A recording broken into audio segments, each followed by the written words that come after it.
इस लेक्चर का last part है how is evidence based practice developed. पहली बात तो मैं बताऊं ये एविडेंस बेस्ड प्रैक्टिस होती क्या है और ये कैसे डेवलप की गई और नर्सिस में इसका क्या रोल है। सादा सा कंसेप्ट आप समझें।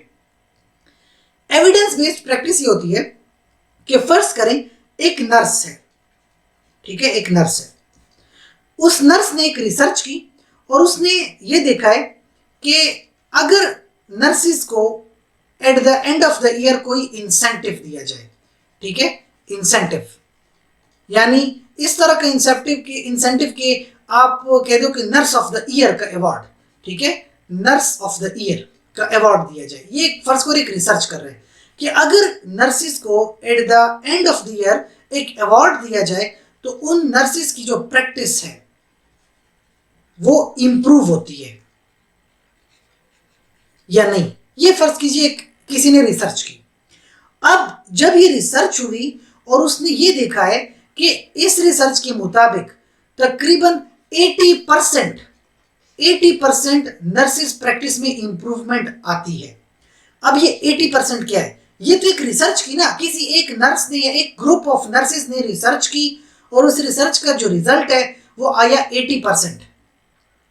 अब इस 80% की बात को मान के, इस रिसर्च को मान के एक हॉस्पिटल वाकई में ये प्रैक्टिस शुरू कर दे।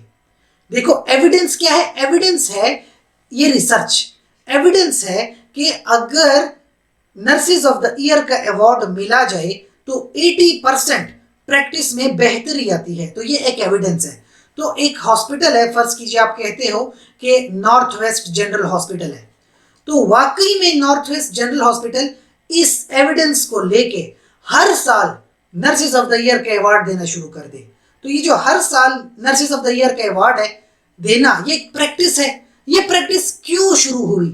क्योंकि कहीं पे एक एविडेंस मिला था, एक रिसर्च हुई थी, उससे एक एविडेंस आया था कि नर्सिस की जो परफॉर्मेंस है उसमें बेहतरी आती है, ठीक है।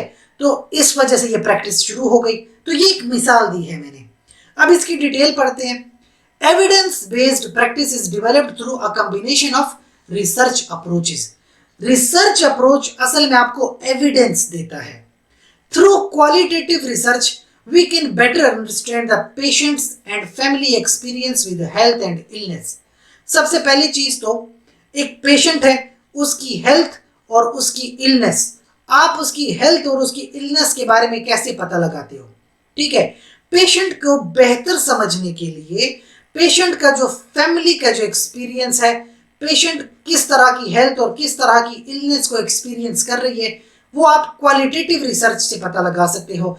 पेशेंट के इंटरव्यूज कर सकते हो, पेशेंट की फैमिलीज के इंटरव्यूज कर सकते हो। जो क्वांटिटेटिव रिसर्च होती है वो आपको एक मैकेनिज्म देती है for testing the effectiveness of nursing interventions. Quantitative research, जैसे कि अभी मैंने आपको ये मिसाल दी है 80% वाली, ये क्वांटिटेटिव रिसर्च है। एक नर्सिंग के इंटरवेंशंस को आप टेस्ट करते हो कि कितना इफेक्टिव होगा ये इंसेंटिव या ये इंटरवेंशन, कि ये जो आपने award nurses of the year award की जो इंटरवेंशन लाई है इससे कितनी इफेक्टिवनेस आई है। Quantitative research. Finally outcome research क्या कहता है कि क्वालिटी पे कितना बेहतर असर हुआ, कॉस्ट इफेक्टिव केयर कितनी हुई, पेशेंट की कितनी बेहतर तरीके से देखभाल की गई, कितनी कॉस्ट इफेक्टिव थी, कितना पेशेंट का खर्चा कम हुआ है। तो ये आउटकम होती है पेशेंट के लिहाज से देखा जाता है। Importance of the research in generating evidence based practice for nursing. Nursing field में एविडेंस बेस्ड प्रैक्टिस कितनी जरूरी है।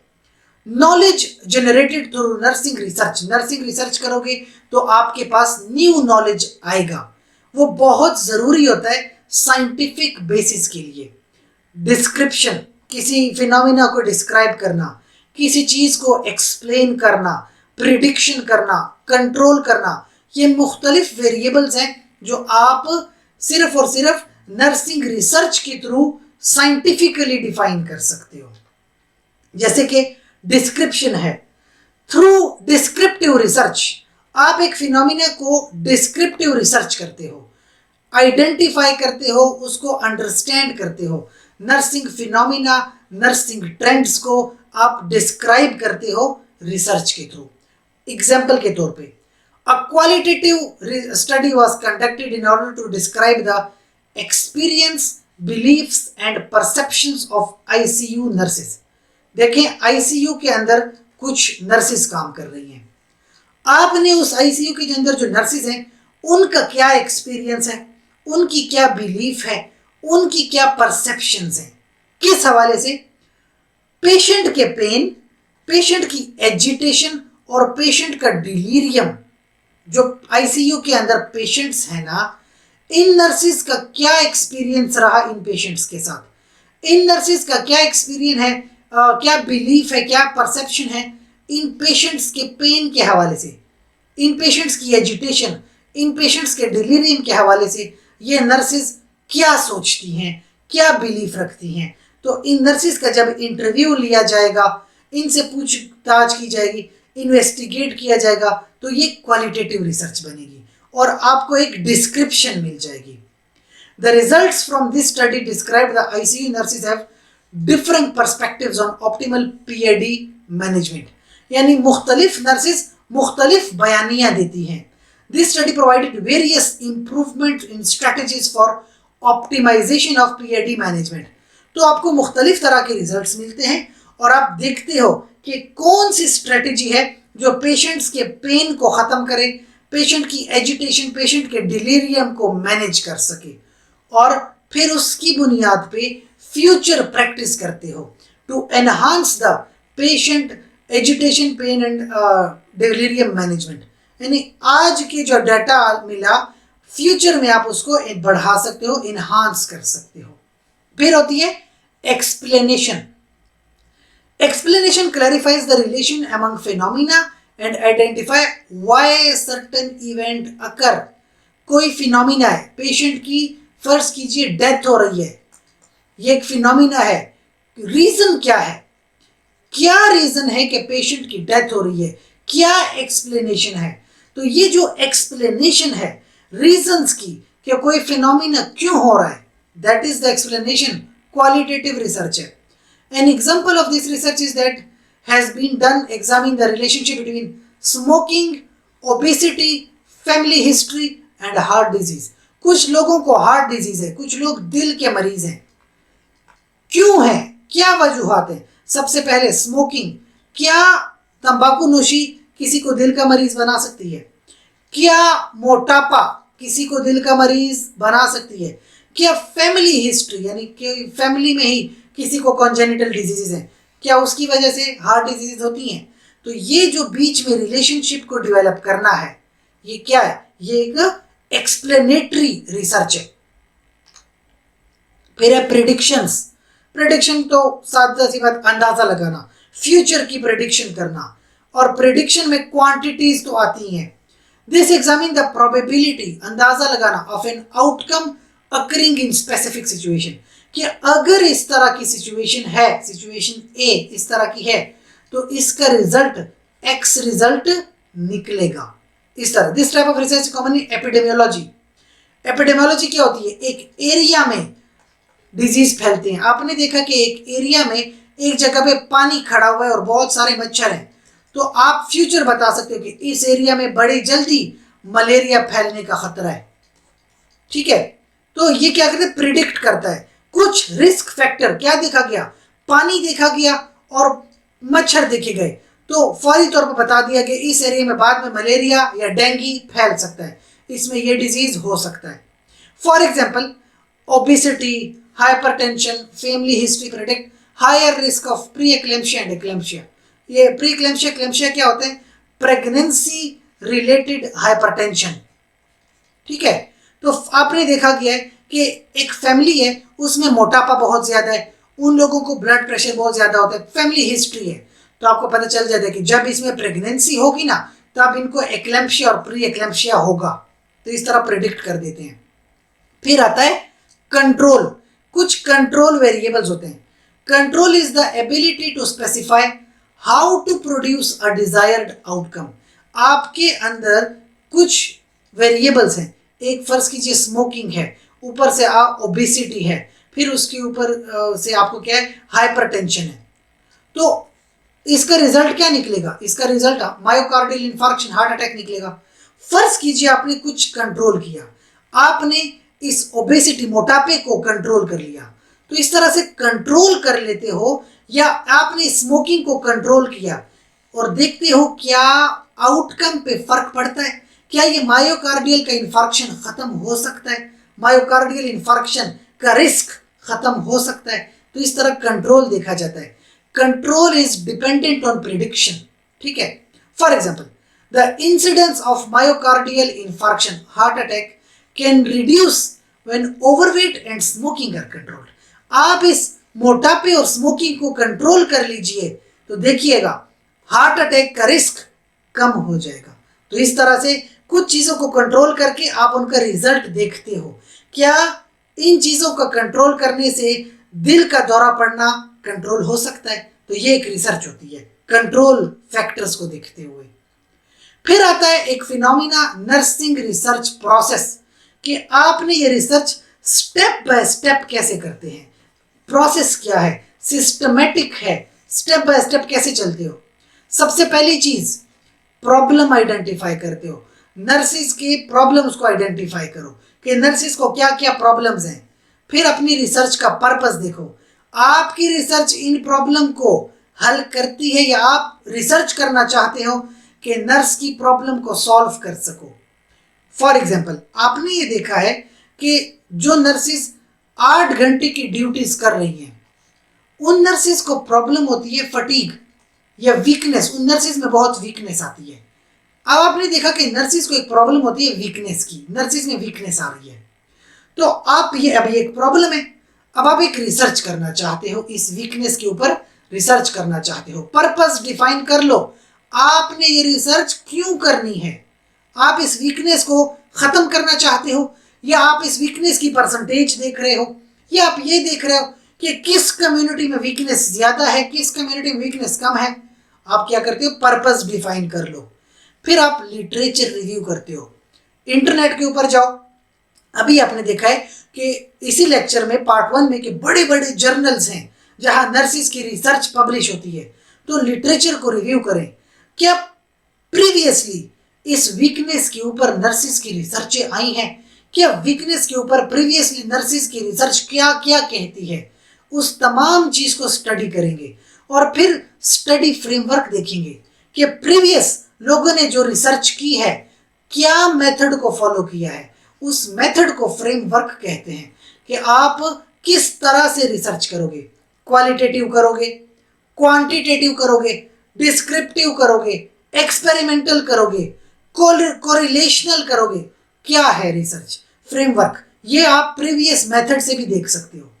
फिर है रिसर्च ऑब्जेक्टिव्स डिफाइन करो कि आपने जो इस रिसर्च की वीकनेस को, इस वीकनेस पे जो रिसर्च करनी है, तो क्या क्या आपके ऑब्जेक्टिव्स होंगे, आप किन किन पॉइंट्स को हाईलाइट करोगे, क्या क्वेश्चंस को आंसर करोगे कि नर्सिस को वीकनेस क्यों होती है, नर्सिस अपनी वीकनेस को खत्म कैसे कर सकती हैं, वगैरह वगैरह।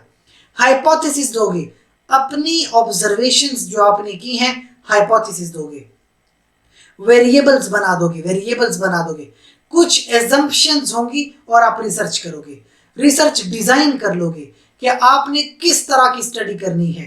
रिसर्च डिजाइन अपने आप में एक स्टडी है, हम चैप्टर्स में इसको डिस्कस करेंगे।